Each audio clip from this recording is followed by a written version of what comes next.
right hand, as it feeds, and you grab the collar. Once you begin to apply pressure, okay, they are defending the arm. But if he's gonna be thinking, well, you know, I don't wanna defend this arm because I keep getting choked, he may have one hand on my elbow and the other hand is gonna be kind of defending right about here because he doesn't wanna give up the choke, okay?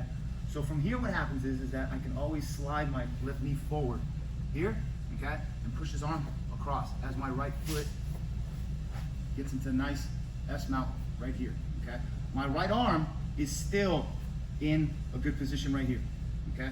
What I'm gonna do is my free hand, okay, this being my left, is going to cup his far elbow because I already have control underneath of his near arm. My free hand cups the far elbow. As I sit and put my weight all the way on him, my right leg stiffens here, take my left foot, scoop it over, okay? And now I'm gonna take my leg up just so you can see. My right hand, let's go.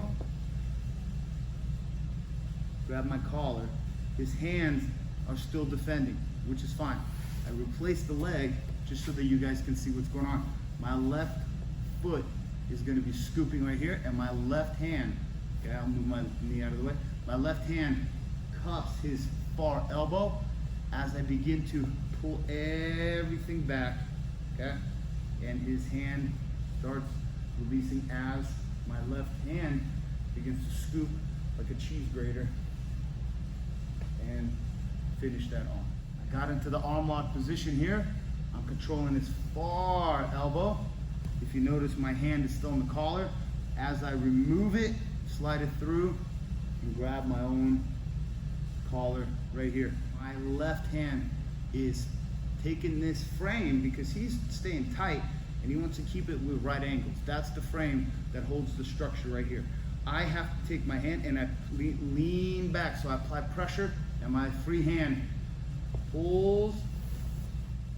As I pull it out, oh, it popped out.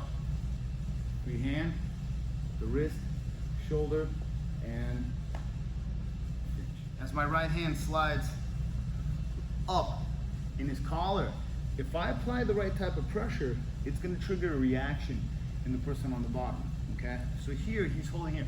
I'm gonna take my left free hand and I'm gonna push his elbow up and across as my shoulder moves offline, and I'm gonna drive my bicep shoulder into back of his elbow. Lonte, can you move your right elbow back? It's very, very tight. From here, I'm gonna roll him on his side as my left knee slides in for the S mount. Behind his head, my hand cups his forearm and my foot gets into a nice tight S mount right here. My right hand reaches deep, grabs my own collar here. Okay.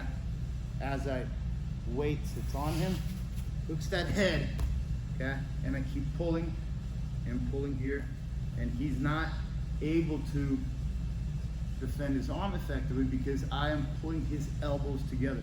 Try to grab your hands together, very difficult, okay, and there's no defense there. As the hand cheese grates and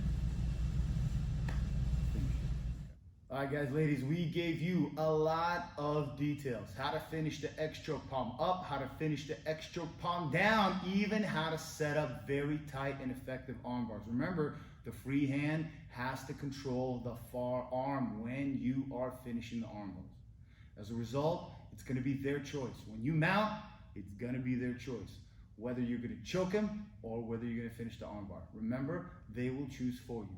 The more effectively you can make your X-chokes work for you, the more effectively you're gonna now be able to set up arm bars. Because when you go for the arm bar, you'll have a choke. When you go for the choke, you have an arm bar. Or maybe you go for the choke, you get the choke, you get the arm, all right? You also have some key details of how to set up the arm bars. Because remember, it is gonna be your opponent's, your partner's choice, how you finish them from on top, right? So, having said that, thank you very much, Lonte, for helping me out.